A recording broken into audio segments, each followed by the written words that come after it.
Over the last 2,000 years, he has positively revolutionized millions of lives, yet society has gone to all lengths to denounce his very existence.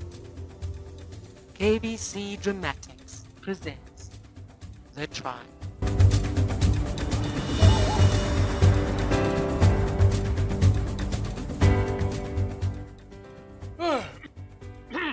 Now, be seated and keep quiet.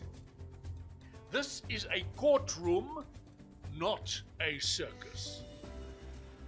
We are here to legally ascertain the legitimacy of the life, death, and so-called resurrection of Joshua ben Joseph, commonly known by millions as Jesus Christ. We are, during this trial, going to call a number of witnesses from the time of the accused's life and reputed death. We are not here to be emotionally influenced by Jesus' reported horrific death, but we are here to judge all the facts from all sides fairly and squarely. The first witness to be called is the Roman centurion Octavius. Octavius to the stand! Octavius to the stand!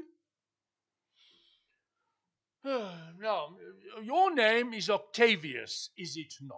Yes, your honouring worship it is. Oh, don't get carried away. Your honour will do. Can you please tell the court what your occupation was during the time of 30 AD to 35 AD?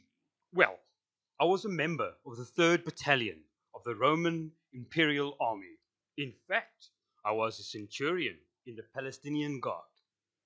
Is it true that you were personally responsible for the enforcing of the Roman law in the Middle East, Israel in particular, by crucifying dissidents? Yes, that is true.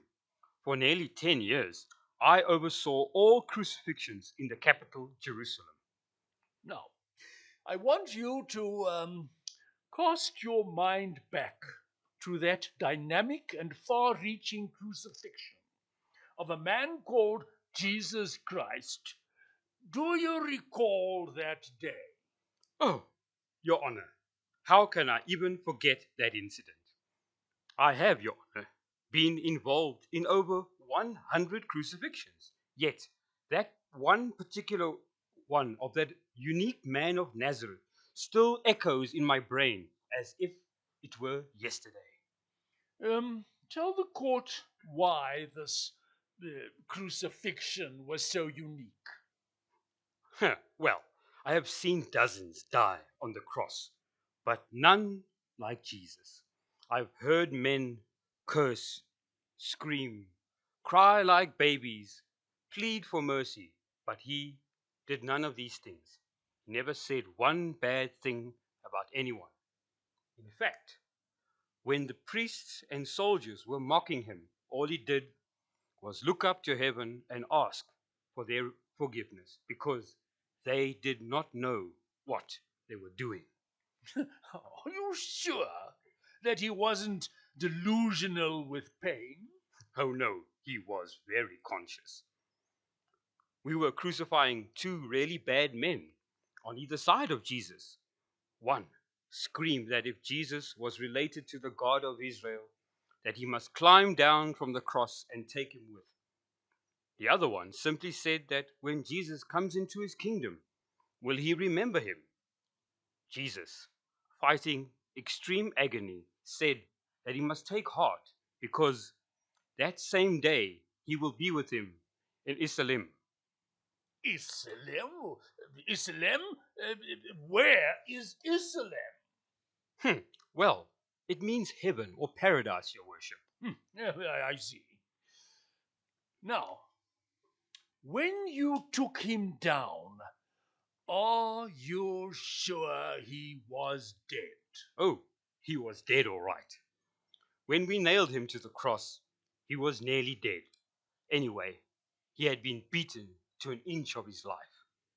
He had lasted much longer than I thought he would. I remember his last words as he bowed his head. They were so emphatic, so intense, that I still feel the hairs stand up on the back of my neck. He said, "It is finished." But, but are you convinced he was dead? I mean, maybe he was just unconscious. He was most definitely dead. One of my men even shoved a spear into his side. But he was different, and I even felt he must be a deity. Oh, thank you, Octavius.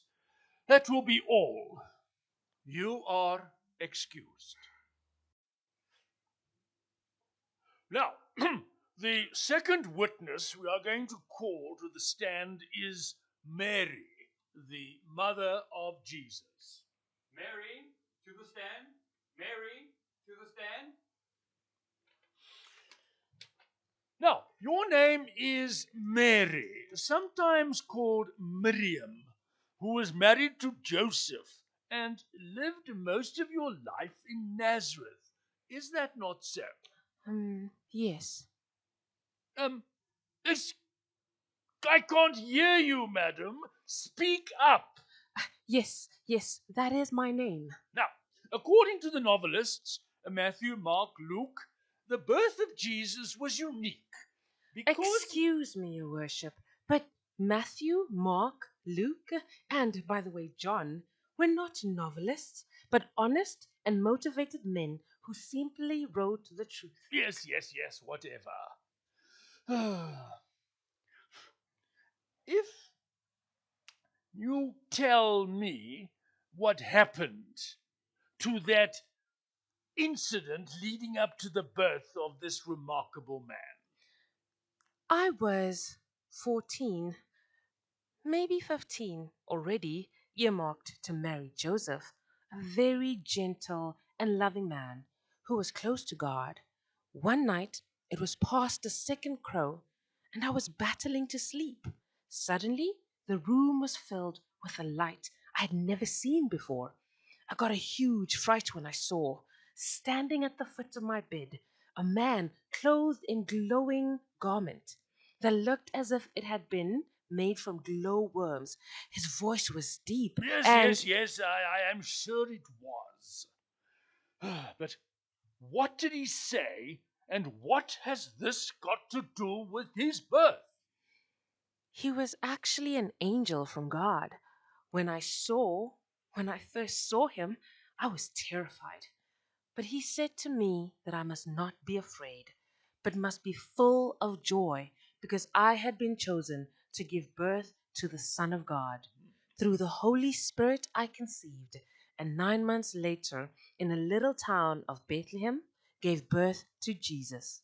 Are you sure you were not having a dream? Oh, no, Your Worship, it was no dream.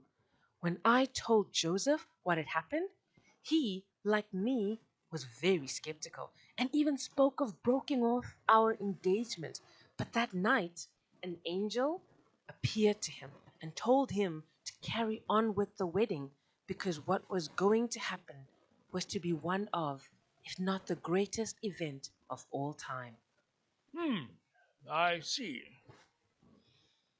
Now, this supposedly special son of yours did, well, basically nothing until he was 30 years old. Then, Well, that's not quite true, Your Worship. I always knew he was special. He was about 11 or 12 when a group of us from Nazareth went to Jerusalem for our annual Passover festival. The distance was rather far and usually took between 2 and 3 days. When the festival was over, Joseph, myself, and the other Nazarenes, about 30 families, left early for our long walk home. When we stopped for lunch, I could not find Jesus. I thought that he was with the other children, who always banded together. One of the boys said that the last time they saw Jesus was at the temple when we were getting ready to leave. A very worried Joseph and I left for Jerusalem immediately. not a very responsible child at all. Actually, my lord, he was a very responsible child because he was already looking at the bigger picture.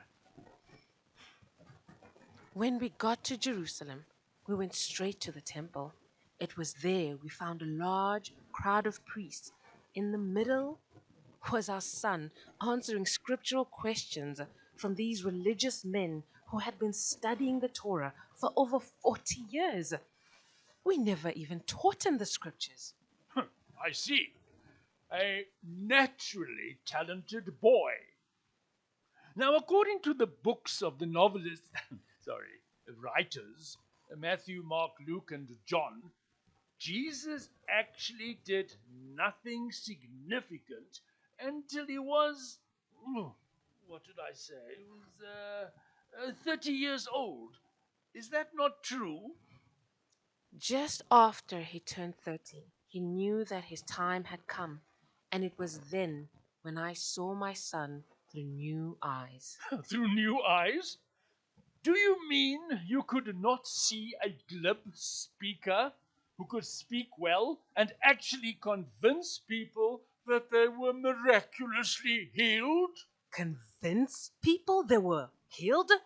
All I know, your worship, is that many were once blind but could now see.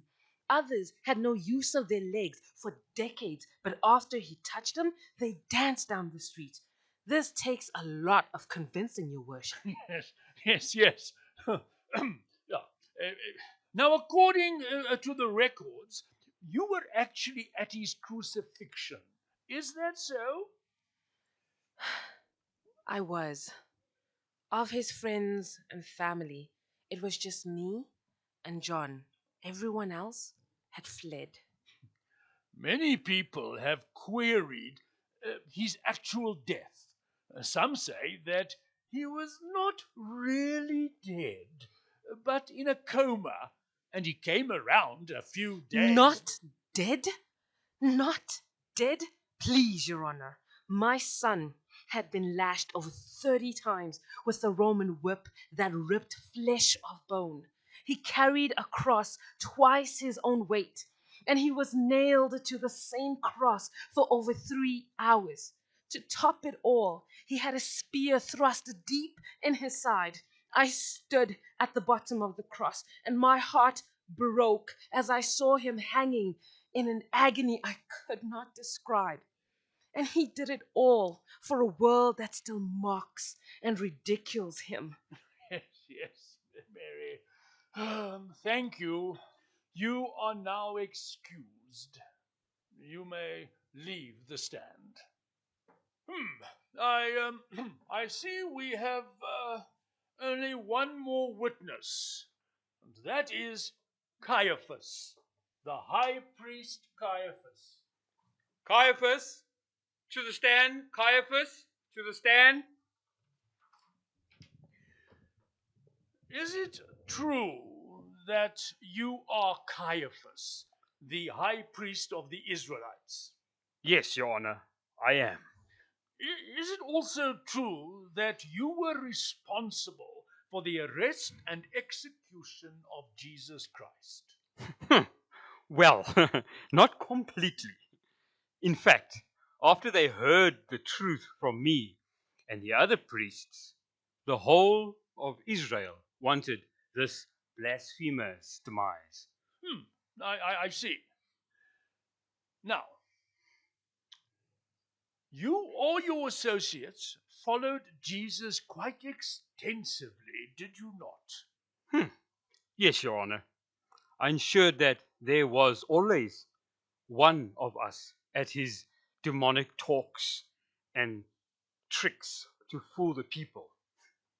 His miracles were from Satan himself, and Oh, that is now very interesting. Because I have on record that Jesus himself indicated that he detested Satan, and that, in fact, your colleagues, the scribes and Pharisees, were themselves followers of the devil. oh, double bluff, Your Honor. Double bluff. He wanted to fool the people that he hated Satan. Interesting. Tell me, Caiaphas, what charges did you bring against Jesus?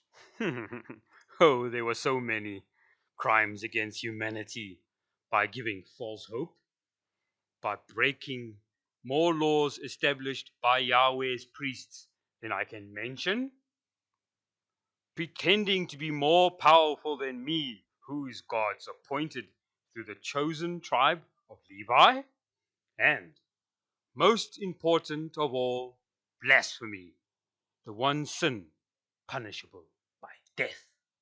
So, you had him arrested and tried, sentenced to death. That is correct.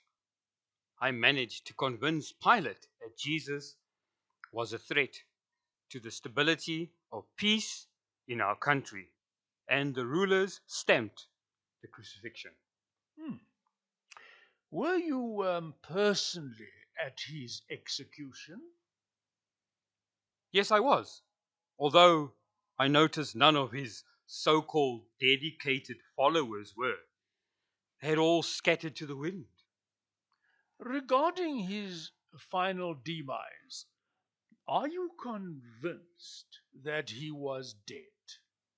Yes, Your Honor, I have, since his reputed resurrection, examined all angles, but am convinced that he was dead. I have come to the conclusion that the brainwashed disciples hid his body and spread the miraculous lie that Jesus had risen from the dead. This was all done to fool the people. Thank you, Caiaphas. You are excused.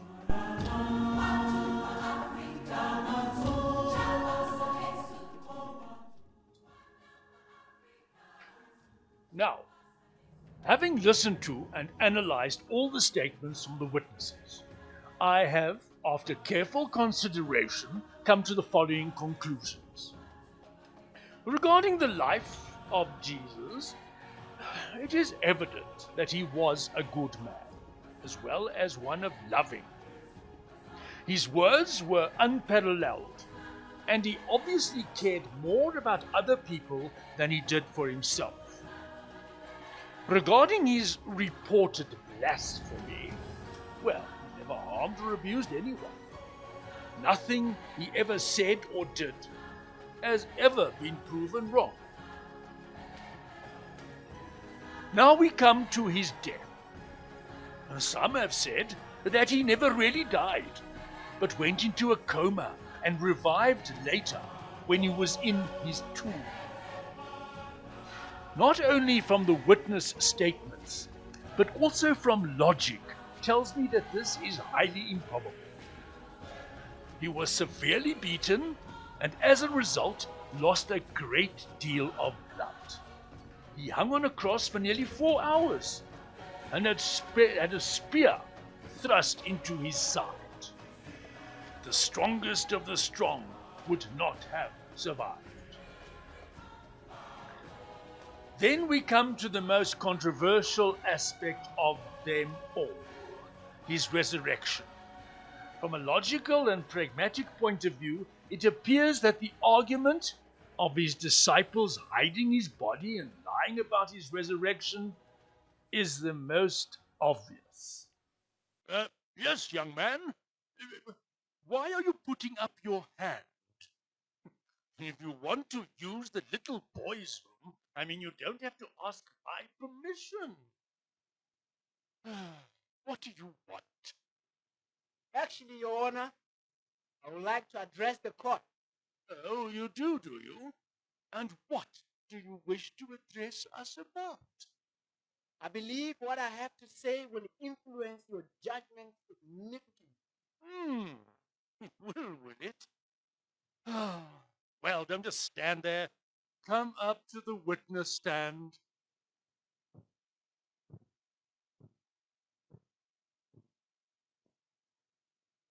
Your Honor, you have been passing your judgment on the life, death, and resurrection of Jesus Christ. And I believe honestly that you have made a mistake about his death and resurrection. Oh, in your expert opinion? No, Your Honor. Fact. Ah, facts, is it? Please, tell us more. I have recently been learning at varsity about the famous Watergate scandal of the 1980s. Watergate? Watergate? What has Watergate got to do with Jesus' resurrection? Quite a lot, Your Honor. While studying this USA scandal, I suddenly realized once and for all that the Bible story of the resurrection is an explicit fact. And Watergate proved it to me. How? Because 11 to 12 men that had gone into hiding, testified that they had seen Jesus raised from the dead. And then they proclaimed that truth for up to 40 years, never once denying it. They were all beaten, tortured, stoned, put in prison, and even killed. They would have endured that if it went true. In the 1980s, Watergate embroiled 12 of the most powerful men in the world, and they couldn't keep alive for even 3 weeks. You, Your Honor, are advising us that the apostles kept alive for 40 years. I honestly believe that is absolutely impossible. Interesting, young man. Very interesting. You may be excused. After due deliberation and consideration, I have reached the following verdict. Jesus Christ's life was remarkable, unprecedented, and unique. I've also realized that one cannot read books about him in the Bible without feeling the actual presence of Jesus. His personality pulsates every word. Now, no myth or religion from Greece or the East is filled with such life. Jesus Christ is undoubtedly the most outstanding personality of all time. We now come to his death. As I mentioned earlier, Jesus' life was unique, and his death was, as verified by every witness, unambiguous.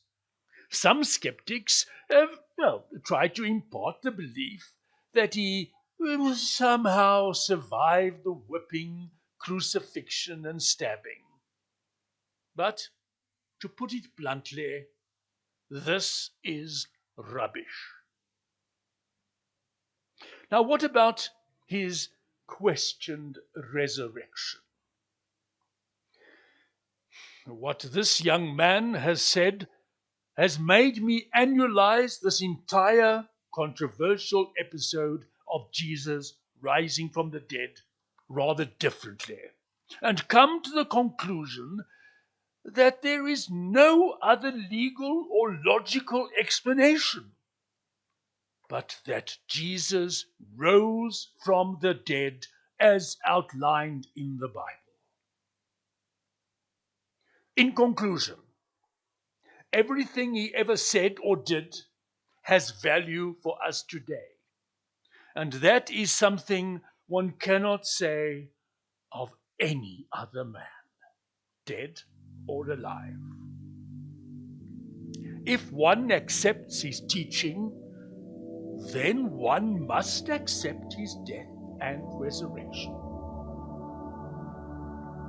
After due deliberation, I've come to realize that there is no easy middle road to stroll upon, legally or otherwise. You either accept Jesus or you at your own peril, reject him. There is no more to say. This court is adjourned.